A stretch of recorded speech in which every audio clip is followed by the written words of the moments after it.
18th of July, the number of the day, 39%. We're talking properties, Francis heard, because that is the amount of properties above 20 million rand in value that foreigners are buying. Yes, so it's basically 4 in 10 luxury properties in this country are now being bought by foreigners, which I think really crystallizes the whole debate about foreign ownership.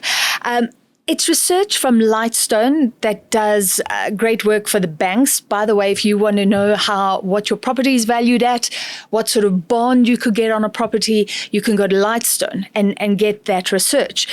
But I thought this was interesting. So it came out a few days ago in light of the fact that Mr. Maumela, the businessman who's had his property seized, had a Bantry Bay, Cape Town property, 88.5 million rand. So I guess the foreign buying is often blamed for prices going up along the Atlantic seaboard. So possibly there's a link there to the fact that a nice little pad in Bantry Bay is now above 88 million. I'd like something more than a little pad in Bantry Bay for that kind of money. But it's interesting. I saw a bit of the research as well. It's not actually just the Atlantic seaboard. And I think there's been a perception there that when we talk about these, I mean, yes, in this case, Maumela, 88 million rand, happened to be Atlantic seaboard and that sort of area. But there are other parts of the country as well that also are seeing foreign ownership.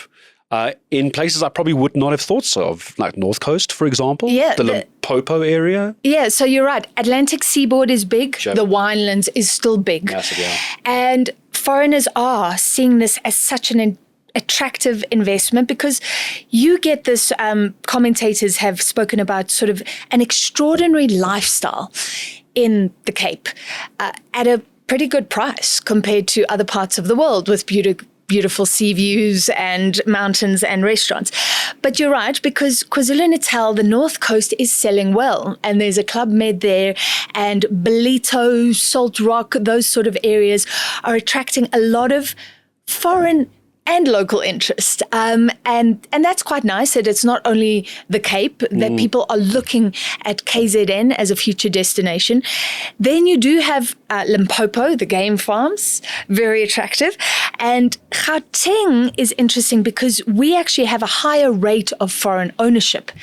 But there you have Johannesburg, for example, Yeoville, and sort of normal suburbs where there's more foreign buying. Like Mayfair, Cyril Dean, that sort of area? Yes. Yeah. So, but that's not the premium. It's sort of the same market as the South Africans are playing in. So it just suggests that there are more legal foreigners who are buying potentially and interested in Gauteng and certainly in Johannesburg. Now, when you start looking at these sort of properties that are being bought at the moment, I just want to go circle back to the Atlantic seaboard. It's interesting because that level of ownership, 20 million rand we're talking about here and above, how much do you think, and I'm sure the research can dig into this, but there's always been a perception that because of these high-end houses, it's pushing up, let's call them average, normal, Gareth-size houses. Into an unaffordable bracket for most people. Yeah, so let me look at Llandudno. That came out. 2 out of every 3 properties sold there is to a foreign buyer. So foreign buyers in some areas are setting the prices. This research confirmed in Bantry Bay, the current value of properties bought by foreign buyers was more than 30% higher than those bought by local buyers. So yes, surely it has an impact. If you are a foreigner and you've got the cash, right, and you're willing to pay more, that will affect South African buyers. And this is a debate that will go on here and around the world forever, Gareth. So we allow foreign ownership. Many countries do. Many countries restrict foreign ownership. For example, agricultural land in the EU. Canada's very careful. And there's always a push and pull. But you also want those nomad workers. You also want the people who can afford very easily an 88 million rand house because they have the cash. And they will pay taxes when they buy that house. They will pay transfer duties, and they will pay capital gains tax if they sell. There are, in fact, new regulations for foreign buyers coming in August. Now, this is raising a little bit of controversy I saw on social media, because some people are saying, oh, okay, now you go and you scare away the foreign buyers. But what it is it's about classifying your purchase. So I don't know if you've ever moved money overseas or received money overseas, but the banks have this system whereby you have to say what it's for. You have to say it's a gift or a loan. They need to keep track. And there has to be consistency between the Reserve Bank, those codes or those descriptions that they get, and the SARS, the Revenue Service. So they're saying if foreigners don't get their codes correct initially, right, what this allows for is that government can freeze their funding and they won't be able to take it offshore. So maybe it's not a problem. Some are saying there are too many categories here, too many things that can go wrong. I'm sure you can get the right advice.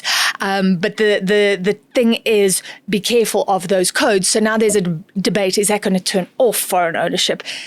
Do we want foreign ownership? It'll go on and on. It will go on and on. I'm just trying to work out some maths, and I'm not going to attempt to do it because my maths is that bad. Because when you look at those prices, the 88 million, but even just the ones we're talking about above 20 million, Atlantic Seaboard and others, the reality is if you look at the exchange rates, whether it's euros or dollars or pounds, to us in South Africa, a 20 million rand house seems astronomical. Yeah. But when you look at, for example, the euro exchange rate, when it goes the other way, it's not an awful amount of money for them. Exactly. Comparable possibly to an apartment. Yeah. You know, in one of the big European cities, you're now getting this lush estate on the Atlantic Seaboard. And it's not a bad place to live. So I personally think we need to keep a strong eye on this. I'm not a policy expert, but I do think we want foreigners here. Remember, this is linked to foreign investment. It's linked to we want entrepreneurs who come and who decide to live here. We want people with the right skills to be able to come. We want retirees or those nomadic workers with the bucks to come and spend in South Africa, and it's going to be attractive. I'm going to digress slightly, but you did mention the Reserve Bank earlier and SARS in this case when it comes to properties. But just on the Reserve Bank, if I'm not mistaken, there's potentially an announcement this week, interest rates, and this obviously might affect properties. Yes. Look, I don't think someone buying a 20 million rand house is worried about a 25 basis point interest rate increase. Maybe you are. I'm not in that bracket. But there's talk of that. Maybe are we going to hold? Yes, a lot of experts saying that the Reserve Bank will keep interest rates on hold, but we could see another increase. And we saw an increase 2 months ago.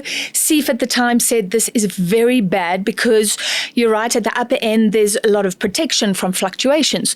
But people, middle-class people, first-time homeowners are really affected by this, and it affects property demand, which we want to go up in other parts of the country, not only in the Cape. So we will bring you the news on Thursday for many homeowners and many warnings about this. For many homeowners, the preferable decision would be holding interest rates. We can tell you that right now, 4 out of 10, 39%, roughly 40% of properties being bought above 20 million are being bought by foreigners in South Africa.